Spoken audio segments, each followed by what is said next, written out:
है heating effect of electric circuit. अब electric circuit से जब भी इलेक्ट्रिक करंट फ्लो करता है तो क्या होता है, आप देखे होंगे कि वो सर्किट क्या हो जाता है, गर्म हो जाता है, और इसी इफेक्ट को कहते हैं हीटिंग इफेक्ट। जब भी इलेक्ट्रिसिटी किसी भी इलेक्ट्रिकल इक्विपमेंट से या किसी भी इलेक्ट्रिकल अप्लायंसेस से गुजरती है तो वो क्या करती है, हीट प्रोड्यूस करती है, and that effect is known as heating effect of electric current. ये बातें समझ में आई या नहीं आई? ठीक है, इसी फैक्ट को लिख रहा है। In an electric circuit is purely resistive. कोई इलेक्ट्रिक सर्किट है जो प्योरली क्या है, रेसिस्टिव है। जैसे गीजर का सर्किट हम लोग बनाते हैं, जैसे कि टोस्टर का सर्किट बनाते हैं, ठीक है। The source of the energy continually get dissipated entirely in a form of heat। तो जहां से एनर्जी मिल रही है, जो एनर्जी आ रहा है, वो एनर्जी क्या हो जाएगा, हमारे हीट एनर्जी में कन्वर्ट हो जाएगा। जैसे कि हमारे शरीर में फूड एनर्जी आता है, ये फूड एनर्जी कहाँ से आया है, तो सन से आया है, आया कि नहीं? सन की एनर्जी को पेड़ पौधे ने क्या कर लिया, ट्रैप कर लिया, ठीक है। और इन्वायरमेंट पढ़ाया है ना आप लोगों को।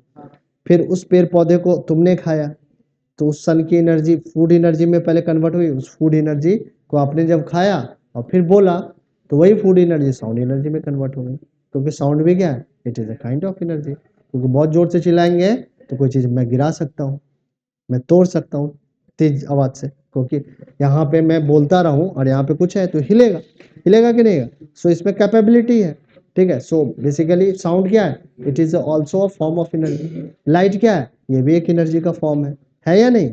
इसी तरीके से हीट भी क्या है, एक एनर्जी का फॉर्म है। एनर्जी के बारे में एक बेसिक कॉन्सेप्ट है, क्या कॉन्सेप्ट है, तो ना तो एनर्जी को क्रिएट कर सकते हैं ना डिस्ट्रॉय कर सकते हैं। यूनिवर्स की जितनी एनर्जी है उतनी है, ठीक है। बट एनर्जी क्या हो सकती है, एक फॉर्म से दूसरे फॉर्म में ट्रांसफॉर्म हो सकती है, ठीक है। समझ में आ गई बेसिक चीजें? तो यहाँ पे अगर इलेक्ट्रिकल एनर्जी कहीं से जा रही है तो इलेक्ट्रिकल एनर्जी जिस सर्किट से गई वो सर्किट क्या है, प्योरली अगर रेसिस्टिव है। अगर प्योरली रेसिस्टिव नहीं है तो क्या होगा कि थोड़ी सी एनर्जी हीट एनर्जी में कन्वर्ट होगी। बट अगर प्योरली रेसिस्टिव है तो बहुत सारा एनर्जी क्या होगा, हीट एनर्जी में कन्वर्ट हो जाएगा।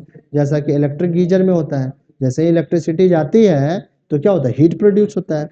जैसा कि प्रेस में होता है, उस तरीके का हीट आपका लैपटॉप में प्रोड्यूस होता है क्या? नहीं होता है, थोड़ा होता है, ठीक है। फैन में प्रोड्यूस होता है क्या? फैन अगर 2 घंटे से चल रहा है, गर्म हुआ है, बट उतना ज्यादा नहीं गर्म होगा जैसे कि प्रेस हो जाता है।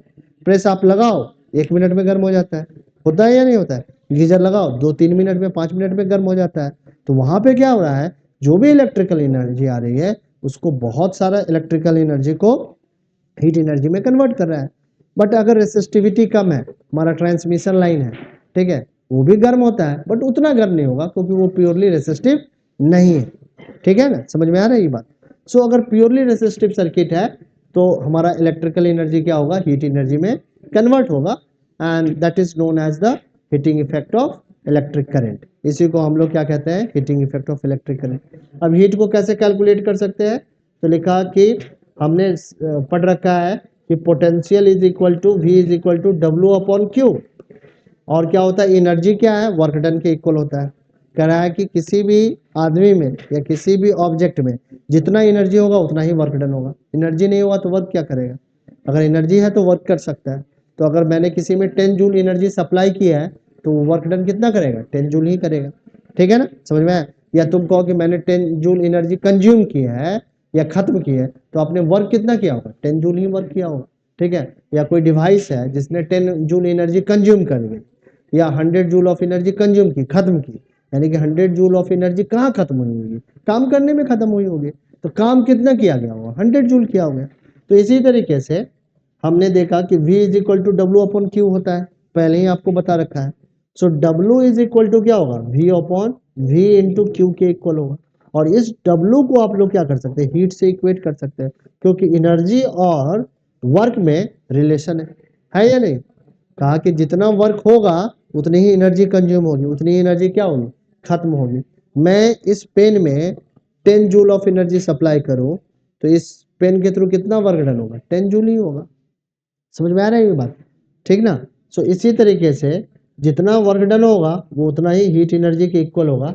तो H इज इक्वल टू क्या आ गया, V इंटू क्यू आ गया। अब हमने इलेक्ट्रिसिटी का डेफिनेशन क्या बताता है इलेक्ट्रिक करंट का, electric current is the rate flow of charge. तो ये Q अपॉन टी के इक्वल था या नहीं? तो Q की वैल्यू कितनी थी? तो Q की वैल्यू निकाल सकते हैं I इंटू टी। अब यहाँ पे हम लोग V Q की वैल्यू अगर I इंटू टी रख दें तो कोई दिक्कत है क्या किसी बच्चे को? नहीं है ना। अब यहीं से अगर हम लोग इसमें ओम्स लगाए तो ओम्स क्या कहता है? V is equal to I R, कहता है कि नहीं? तो V की वैल्यू अगर हम लोग रख दें यहाँ पे आई आर इंटू टी, तो हीट का फॉर्मूला फाइनली क्या बन जाएगा? आई स्क्वायर आर टी। तो यही लिखा आई स्क्वायर आर टी। ठीक है, समझ में आया? और ये फॉर्मूला सबसे पहले किसने दिया? तो जूल ने दिया, और इस कारण से इसको कहते हैं Joule's law of heating effect. ठीक है, Joule's law of heating effect of electric current. Electric current के थ्रू जो हीटिंग इफेक्ट प्रोड्यूस हो रहा है, इसके बारे में Joule directly proportional to the square of the current. Current के स्क्वायर के क्या है? हीट डायरेक्टली प्रोपोर्शनल है। It is also directly proportional to the resistance. जितना ज्यादा रेसिस्टेंस होगा उतना ज्यादा हीट प्रोड्यूस होगा, और जितनी देर तक आप करंट फ्लो करवाओगे उतना ज्यादा होगा। आपने फैन को 2 मिनट चलाया, छू के देखो थोड़ा कम गर्म होगा। आपने उसको 5 मिनट चलाया, फिर छू के देखो थोड़ा सा ज्यादा गर्म होगा पहले से। होगा या नहीं होगा? ठीक है, so H is also directly proportional to the time. Time बढ़ेगा तो हीट भी क्या होगा? बढ़ेगा। रेसिस्टेंस बढ़ेगा तब भी हीट बढ़ेगा, करंट बढ़ेगा तब भी हीट बढ़ेगा। तो H is equal to I square R T क्या है? It is Joule's law of heating effect. समझ में आ गई बात? यहाँ तक क्लियर है सारे बच्चों को? चलो, अब इसके बाद एक टॉपिक है हमारा, इसी के ऊपर में कुछ फैक्ट्स हैं, उसको याद रखना है। ठीक है, यहाँ से हमेशा ही क्वेश्चन पूछे जाते हैं Joule's law of heating effect पे। ठीक है, तो कह रहा है हीटिंग इफेक्ट इज डिजायरेबल। कहीं कहीं पे हीटिंग इफेक्ट हम लोग चाहते हैं, जैसे इलेक्ट्रिक टोस्टर में हीट हम लोग प्रोड्यूस करना चाहते हैं, इलेक्ट्रिक गीजर में हम लोग हीट प्रोड्यूस करना चाहते हैं, इलेक्ट्रिक प्रेस में आयरन में हम लोग हीट प्रोड्यूस करना चाहते हैं। बट हर एक डिवाइस में क्या हीट प्रोड्यूस करना चाहते हो? नहीं। कंप्यूटर में हीट प्रोड्यूस करना चाहते हो? नहीं। रेफ्रिजरेटर में हीट प्रोड्यूस करना चाहते हो? नहीं। फैन में हीट प्रोड्यूस करना चाहते हो? नहीं। वॉशिंग मशीन में हीट प्रोड्यूस करना चाहते हो? नहीं। ठीक है, सो कहीं कहीं पे डिजायरेबल है, कहीं कहीं पे अनडिजायरेबल है। तो हम लोग उसी हीटिंग इफेक्ट को नलीफाई करने के लिए फैन लगा लेते हैं, कूलिंग कुछ ना कुछ करके कूल करने का ट्राई करते हैं। ठीक है, जैसे कंप्यूटर में होता है, फैन होता है कि नहीं अंदर में, उसको ठंडा रखने के लिए। ठीक है, so heating effect is desirable in the device like electric heater, electric iron, electric bulb, electric fuse. Heating effect is undesirable. कहीं पे डिजायरेबल है, कहीं पे चाह रहे हैं, कहीं पे नहीं चाह रहे हैं। कहाँ कहाँ नहीं चाह रहे हैं? तो कंप्यूटर में नहीं चाहते हैं, कंप्यूटर मॉनिटर में नहीं चाहते हैं, टीवी में नहीं चाहते हैं, रेफ्रिजरेटर में नहीं चाहते हैं। बट ऐसा कभी हुआ है कि आपका टीवी गर्म नहीं होता है? आप जरा छू के देखो, टीवी तो गर्म होता ही होता है, बट आप नहीं चाहते हैं। इसीलिए उसकी रेसिस्टिविटी को क्या करते होंगे? आप घटाने का ट्राई करते हैं, इंटरनल सर्किट ऐसा बनाते होंगे कि उतना ज्यादा हीट प्रोड्यूस नहीं हो। इसीलिए तो बोला जाता है अगर ज्यादा देर तक चला रहे हो तो कभी कभी इलेक्ट्रिकल इक्विपमेंट को शट डाउन भी कर देना चाहिए, बंद कर देना चाहिए। बोलता है ना, अरे बहुत देर तक फैन चला लिया, बंद कर दो। बहुत देर तक एसी चल गया होगा, बंद कर दो, आग लग सकती है गर्मी के दिनों में। कंप्यूटर बहुत देर से चल रहा है, बंद करो, बहुत हीट प्रोड्यूस हो रहा है। ठीक है ना, मोबाइल हीटअप हो जाता है आपका, अब बंद करना पड़ जाता है। ठीक है, समझ में आ रही है बात? तो कहीं पे हीट डिजायरेबल है, कहीं कहीं पे हीट अनडिजायरेबल है। दोनों का मतलब समझ में आ गया? Electric bulb, most of the power consumed by the filament appears a heat and a small part is radiated in a form of light। तो कह रहा है इलेक्ट्रिक बल्ब एक ऐसा डिवाइस है जिसमें इलेक्ट्रिकल एनर्जी किस में कन्वर्ट हो जाती है? तो लाइट में कन्वर्ट हो जाती है। लाइट भी क्या है? It is a kind of energy, it is one of the form of energy. हाँ, कुछ क्या होता है? हीट में प्रोड्यूस हो जाता है। आपका बल्ब कितना गर्म होता है? होता है या नहीं होता है? ठीक है, अब आगे बढ़ते हैं। The filament of the electric bulb is made of the tungsten. Filament किसका बना होता है इलेक्ट्रिक बल्ब का? टंगस्टन का। क्यों बनता है? तो it does not oxidise readily, ये आसानी से बर्न नहीं होगा। ठीक है ना, और साथ में इसका मेल्टिंग पॉइंट क्या होता है? हाई होता है, तो मेल्ट भी नहीं होता है। ठीक है, the bulb are filled with the chemically inactive gas like nitrogen and argon. अब बल्ब के अंदर में कौन सी गैस भरी होती है? तो ऑक्सीजन किसी को भी कोरोड कर सकता है, खराब कर सकता है, रिएक्टिव गैस है। तो उसमें नॉन रिएक्टिव गैस डालते हैं, जैसे आर्गन, नाइट्रोजन, ये दोनों ही स्टेबल गैस है। तो ये फिलामेंट के लाइफ को क्या कर देगा? लंबा कर देगा। ठीक है, समझ में आ गई बात है?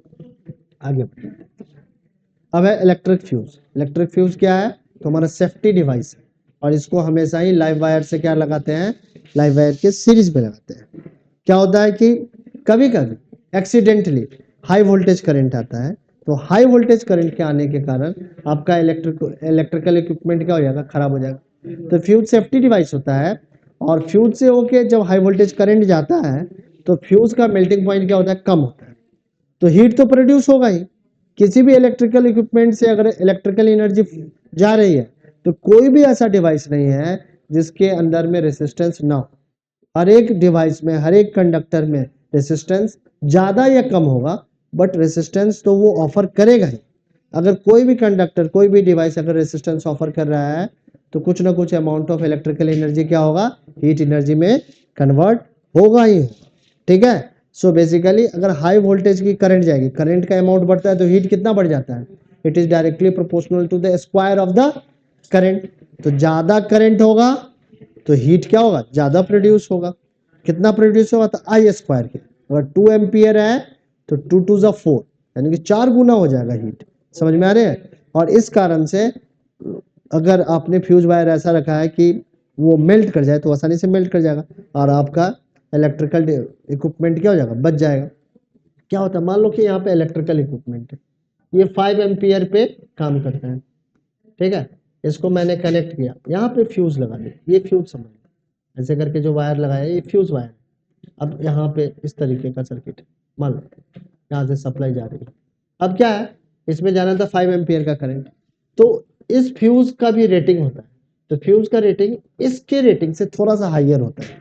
कितना होगा, तो 5.01 होगा या 5.02 होगा, इस तरीके का रेटिंग होगा। यानी कि 5 एम्पियर के करंट को ये जाने देगा, बट जैसे ही 8 एम्पियर का या 7 एम्पियर का करंट जाएगा, तो इतना हीट प्रोड्यूस होगा कि ये इसको क्या कर सकता है, मेल्ट कर देगा।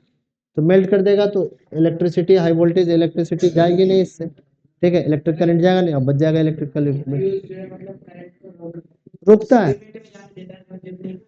जितना उसको चाहिए उतना ही जाने देगा, उससे ज्यादा जाएगा तो ये मेल्ट कर जाता है, क्योंकि इसकी मेल्टिंग पॉइंट क्या होती है, लो होती है। ठीक है, देखते हैं। It is a safety device, कैसा डिवाइस है, सेफ्टी डिवाइस है, that protects our electrical appliances in the case of short circuit और ओवरलोडिंग। जनरली शॉर्ट सर्किट और ओवरलोडिंग में ही करंट क्या होता है, सडनली इंक्रीज कर जाता है। ठीक है, fuse is made of the pure tin and और एलॉय, या तो टीन का बनता है या एलॉय का बनता है, ऑफ कॉपर एंड टीन। अब कॉपर और टीन का जो एलॉय बनता है उसका मेल्टिंग पॉइंट क्या होता है, लो होता है, कम होता है। The fuse is always connected in series, हमेशा ही सीरीज में कनेक्ट होता है लाइव वायर के साथ। Fuse has the low melting point, fuse की मेल्टिंग पॉइंट कैसी होती है, लो होती है, क्योंकि आप चाह रहे हैं कि हाइयर वोल्टेज का अगर करंट जाए तो वो मेल्ट कर जाए। और कह रहा है current capacity of the fuse is slightly higher than that of the appliance, इसकी करंट कैपेसिटी कितनी होती है, तो थोड़ी सी ज्यादा होती है जो अप्लायंस है। ठीक है, समझ में आई बात या नहीं आ रही है, बताओ, ठीक है ना, समझ में आ गया। चलो अब अगला स्लाइड पे चलते हैं, और अगली स्लाइड इलेक्ट्रिक पावर के बारे में। अब इलेक्ट्रिक पावर क्या है, तो इलेक्ट्रिक पावर पर सेकेंड जितना इलेक्ट्रिकल एनर्जी कोई भी डिवाइस कंज्यूम करता है, that is called electric power. ठीक है, so the rate at which electrical energy is consumed और डिसिपेटेड इन इलेक्ट्रिक सर्किट, किसी भी इलेक्ट्रिक सर्किट में पर यूनिट टाइम में जितनी इलेक्ट्रिकल एनर्जी कंज्यूम होती है, that is called electric power. ठीक है, so electric power is equal to क्या, P इज इक्वल टू क्या होता है, H अपॉन टी होगा, H अपॉन टी होगा। तो H का फॉर्मूला क्या है, आई स्क्वायर आर टी है, तो T से T कट जाएगा और ये आ जाएगा आई स्क्वायर आर। यहाँ पे ओम्स लॉ लगाओगे तो एक फार्मूला ये, एक फार्मूला ये भी बन जाएगा। अब जो इलेक्ट्रिकल पावर है इसका ऐसा यूनिट क्या होता है, वाट होता है, बट वाट जो है स्मॉलर यूनिट है, सो कॉमर्शियली हम लोग किलो वाट आवर का यूज करते हैं। किलो वाट कितने जूल के इक्वल होता है, 3.6 10 टू द पावर 6 जूल के इक्वल होता है, एंड 1 किलो वाट 1 यूनिट के इक्वल होता है। समझ में आई बात या नहीं आ रही है। 1 वाट को आप डिफाइन कर सकते हैं, अगर 1 वोल्ट की 1 एम्पियर की करंट आप किसी में फ्लो करवा रहे हैं, ठीक है, और 1 वोल्ट की बैटरी आपने लगाई है, तो करंट पावर कितना प्रोड्यूस होगा उससे, 1 वाट ही पावर प्रोड्यूस किया जाएगा। तो इस तरीके से पावर का डेफिनेशन है। तो ये आपके इस चैप्टर की लास्ट स्लाइड है। मेरे को लग रहा है कि इस चैप्टर का जो थ्योरेटिकल कॉन्सेप्ट है वो समझ में आ गया होगा। एक बार हम लोग न्यूमेरिकल करेंगे, बट न्यूमेरिकल के पहले मैं चाहूँगा कि आप लोग इसके थ्योरेटिकल कॉन्सेप्ट को एक बार वीडियो लेक्चर के गो थ्रू जाए।